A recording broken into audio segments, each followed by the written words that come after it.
Hi, I'm Joshua Nelson. I'm here with Chairman Gilbert Salazar of the Kickapoo tribe of Oklahoma. Chairman Salazar, thanks so much for taking the time to meet with us and letting us come out today. I'm glad to be here. Yeah, all right, very good. So we're here about 4 or 5 miles north of McLeod, is that right? Yes. All right, very good. Chairman Salazar, I wonder if you could tell us a little bit about yourself.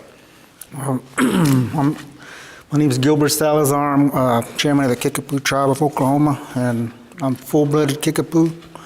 My parents are from Mexico, the reservation in Mexico. Okay, down around Eagle Pass, Yes, is that right? Yeah, it's in Coahuila, Mexico. And well, my father came from Mexico, and he didn't speak English when he came down, and he learned enough for it, and he became a roofer. And but we used to go migrant working with him and him and my mom, and we used to go up north every summer, spring, and we'd go harvest cucumbers and sometimes onions and then the sugar beets. Kind of following the seasons of what comes due. How far north would you go? All the way to Montana, No kidding. Wyoming. Yeah, is that right? And Utah. Yeah. All right, very good. And Colorado. Yeah. Oh man, just kind of all over then. And started off way down, basically at the national line. Is that right? Yes. All right, very good. Wow. Well, we were visiting just a little bit earlier, and I heard you say that several Kickapoo folks did that for a while. Is that right? Yes. Well, actually, most of the tribal members that live in Mexico, they come down every spring and just work during the summer, and they'd go back in the fall and do the traditional stuff through the winter. And it's just a yearly thing. We just do the migrant work. Okay, so they do ceremonial stuff in the wintertime, then they go working in the summertime. Well, it sounds like the Kickapoo folks are a little bit like Cherokee people. There are a few different sections of them. You know, we've got folks in North Carolina and then a couple of different groups out here. Where are the Kickapoo people? Well, from what I know is we got the Kansas Kickapoos and Oklahoma Kickapoos and traditional tribe of Texas Kickapoo. And then there are still some in Mexico too? Mexico, yes, but they're part of the traditional tribe of Texas, and some are over here. And where do Kickapoo people start out? I just know from what the elders told me, and it's up north in Nebraska area. Okay, yeah. And I don't know what the history books are written, how they're written, because I grew up, I guess you could say, the traditional way. I could explain it better if I was speaking Kickapoo, because I'm fluent in Kickapoo. Oh, yeah. Would you mind? My name, I'll just tell you my name. It's Apetoka Netese. Oh, that's great, yeah. I imagine that keeping the language going is a challenge for Kickapoo people, the same as it is for a lot of American Indian folks. Yeah. How's it going? Right now, it's kind of difficult because a lot of all the TV and media and stuff, TV and stuff going on. The little kids watch cartoons and they'll just pick up the English language, and they'll pick that up easier than, because there's less and less people talking the Kickapoo language, and they're plus that they're going to school. But we don't have nothing against school. We want our children to be educated, and so they can better themselves when they grow older. Yeah, but it'd be nice if they could have a little more exposure, I guess, in the Kickapoo language, wouldn't it? Yes. All right. We was working on it's been a couple of years ago, we was working on a tape, something to teach the young children how to speak certain words. And I don't know if that's still in the process, and we want to get classes started for the Kickapoo language. Yeah. About how many speakers do you think you've got? I guess they maybe 50%, maybe, I guess. Is that right? Yeah. That's good. Yeah. That's healthy. That's better than a lot of folks have to work with. We were talking earlier, I remember about 20 years ago, it seems like, a local news channel did a segment on Kickapoo folks, and they were showing some people who were living in some of the traditional houses. Yeah. And, they made a big deal out of that, that, you're so close to Oklahoma City, you're just right down the road here. But you were saying that there are still people who are living in very traditional ways here? Yes, my mother owns a traditional home, and she's been carrying that on for I don't know for how long. But it used to be my grandma's. Oh, is that right? But she passed it on when she couldn't take care of it no more. So now my mother passed hers on to my niece. So, Yeah. but I still consider it my mom's house. Yeah. So we have to build. We have to go cut cattails every year. On every September, we have to get in the water and cut them, and Yeah. we'll dry them out, and the women will clean them and sew them together, and we'll use that for the walls and for the roof. Okay, and so you got to do that every year. They're Yes, made out of the every year. cattails and the reeds and woven together that way. Well, I've seen some drawings and designs of those traditional houses around. I think you were telling me that the picture behind us is a representation of one of them. Yes. I think I saw it on, so engraved in the concrete, I think. Is that right? Yeah. And is it even the case that the building that we're in today is in some ways kind of patterned after it? I couldn't tell for sure, but it seemed like the beautiful rafters and things were kind of looking, well, they don't look like other buildings that I've been in. What is this building usually used for? Well, we have our general counsel here and our business committee meetings. All right, very good. Well, one of the things that I was really interested in, you were talking about folks working in migrant labor. You said that you did some of that too yourself? Yes, I did it for a while. Since I started working when I was 7 years old. 7 years old. My goodness. And because, like I said, my father, well, we grew up in, we lived in a three-room house, and it was an old house, and we had to fix it up, and we had to put plastic on the windows, and we'd go. Well, my dad put us into school, and every summer we'd go with them to up north, Colorado, Wyoming, Montana, and do the migrant work. I'll bet. Yeah. And that was our summer vacation. I bet you had some pretty good stories on some of those trips.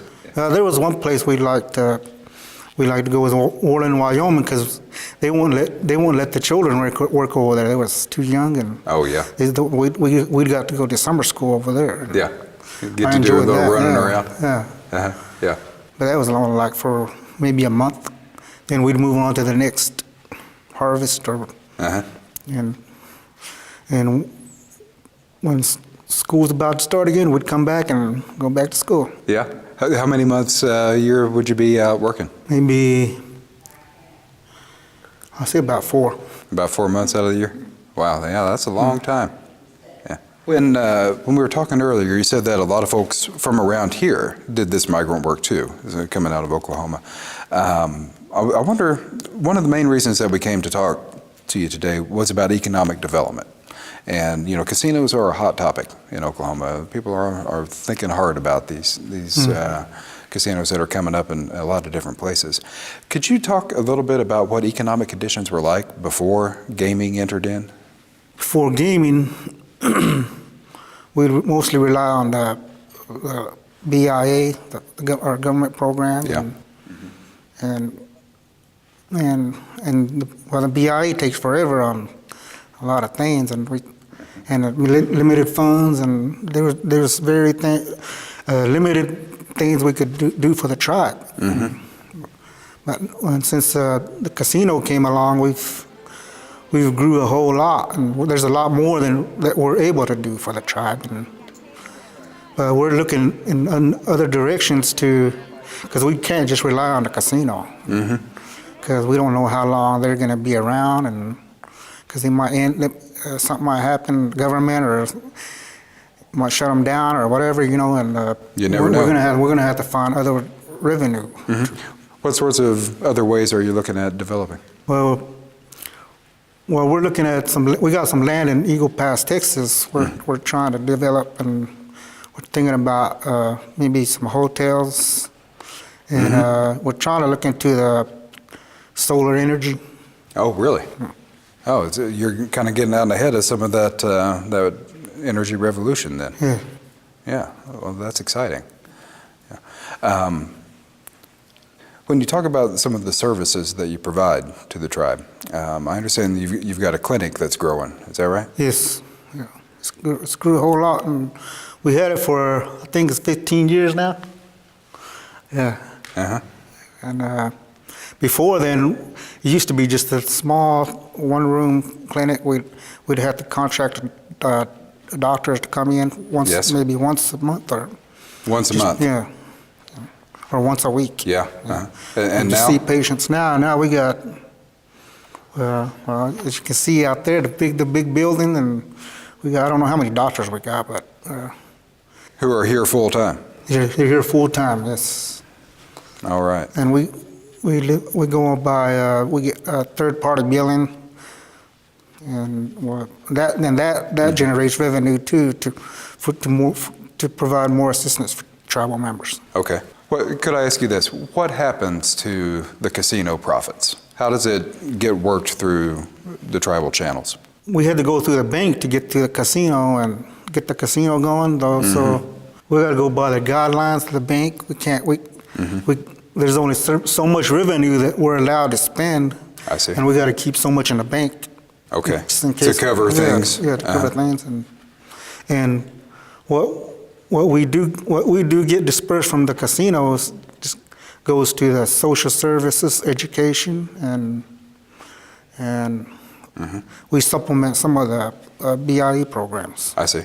Okay, so it's not the case that the tribe in general is just getting rich. No, it's not that. It's not off at of all. the I wish you were. Yeah. It's not coming your way either. All right, so what are the priorities then for the tribe when it comes time to divvy up casino profits?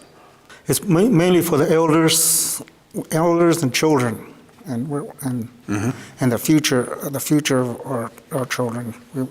We're looking at their future. We're trying to provide them with scholarships through education and social services. We help the elders, and maybe some of them pay their bills or whatever, and whatever they need, and the BIA programs. There's some of them they don't get enough funding from BIA, so we supplement. I guess that's always been a problem, especially with healthcare, isn't it? That the IHS doesn't get all of the money that it needs to serve people, and so. And it's regulated. We gotta spend it on certain things. Everything's like this. Everything's regulated, even the casino money. We can't just spend it on what we want. We gotta make sure it goes back to the tribe to help them out, to better the tribe. Right. When we were pulling in here, I saw that there was a child care center. And if I remember right, underneath it says the Kickapoo Child Care Center, it says open to the public. So this is a service that you provide not just to Kickapoo tribal members. Well, as far as I know, it's open to the public, because we have a lot of non-tribal members that work at the casinos and other entities of the tribe, and we provide them with the child care service.